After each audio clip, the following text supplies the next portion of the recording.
រឿងក្អែកញីព្រាត់កូន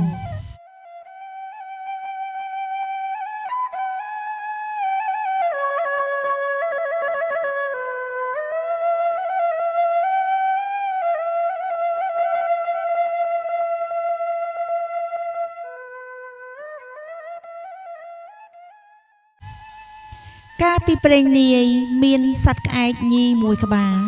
បានចេញទៅរកស៊ីក៏ប្រទះនឹងព្យុះភ្លៀងពេញមួយថ្ងៃលុះត្រឡប់មកកាន់សំបុកវិញក៏បាត់កូនតូចរបស់ខ្លួនរកពុំឃើញក្អែកនោះយំសោកបោកខ្លួនជាខ្លាំងព្រោះស្វែងរកកូនសពគ្រប់កន្លែងតែរកមិនឃើញទោះទៅសួរគ្រួសារណាក៏គេថាពុំឃើញដែរសត្វក្អែកបានបង្អត់អាហារខ្លួនឯងជាច្រើនថ្ងៃត្បិតនឹកដល់កូនជាទីស្រឡាញ់អោបជាប់ទ្រូង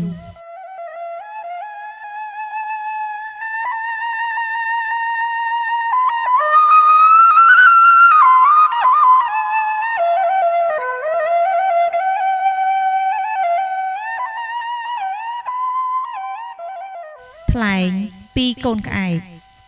ដែលប៉ើងតាមកម្លាំងខ្យល់ព្យុះក៏បានជួបនឹងមេមាន់មានចិត្តល្អរើសមកចិញ្ចឹមរៀងរាល់ថ្ងៃកូនក្អែកមិនសូវអត់សុខទេព្រោះបានលេងជាមួយកូនមាន់ជាច្រើនទៀតលុះចម្រើនវ័យបន្តិចវាក៏ឆ្ងល់ថាមិនដេចខ្លួនមានស្លាបនិងសម្បុរខុសពីមេមាន់ដូច្នោះ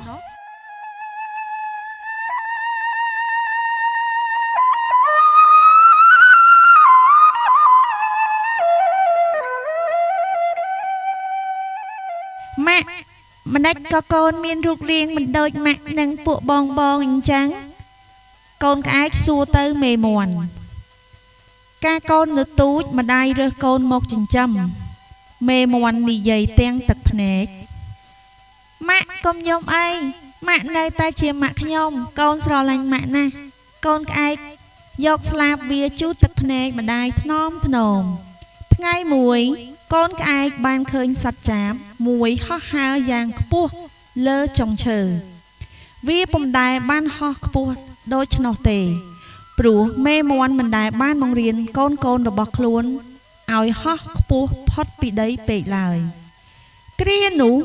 វាស្រាប់តែចង់ហោះតាមសត្វចាបវាទៅទះស្លាបហើរដំបងទុកជ័យសោះតែប៉ុន្មានថ្ងៃក្រោយ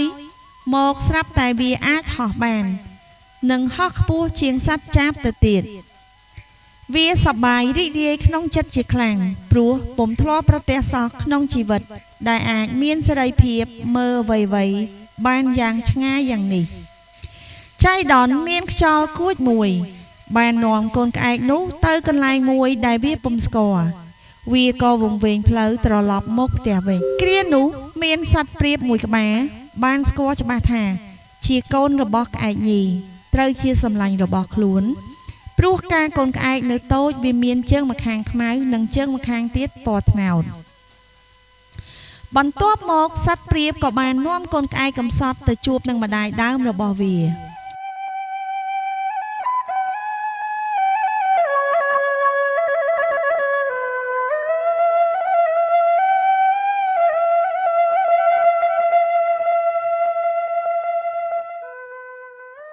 ឯទាំងពីរជាម្ដាយនិងកូនលុះជួបគ្នាហើយក៏យំអោបគ្នាដោយក្តីនឹករលឹកគ្មានអ្វីប្រៀបផ្ទឹមបាន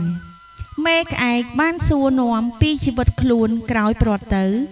លុះដឹងមេមាន់ជាអ្នកចិញ្ចឹមបីបាច់ថែរក្សា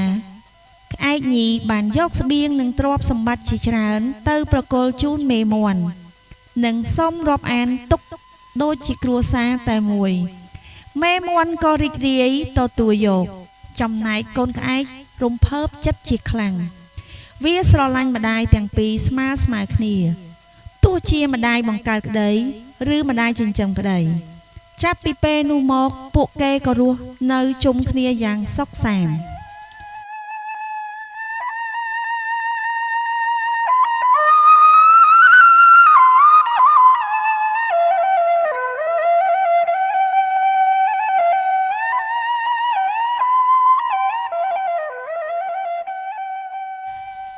សំណួរ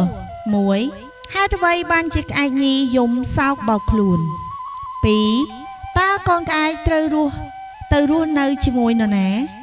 ពេលព្យុះភ្លៀងរួច3ពេលកូនក្អែកធំឡើងវាសួរមេមាន់ថាយ៉ាងម៉េច4តើមេមាន់ត្រូវជាអ្វីនឹងកូនក្អែក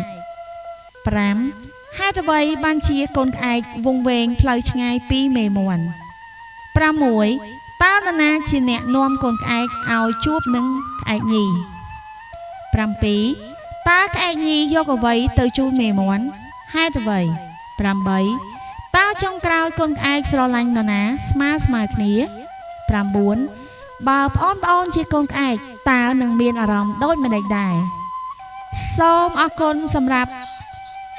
បងប្អូនដែលបានទស្សនារឿងនិទានពីដើមរហូតដល់ចប់សូមឆ្លើយសំណួរឲ្យបានត្រឹមត្រូវសូមអរគុណ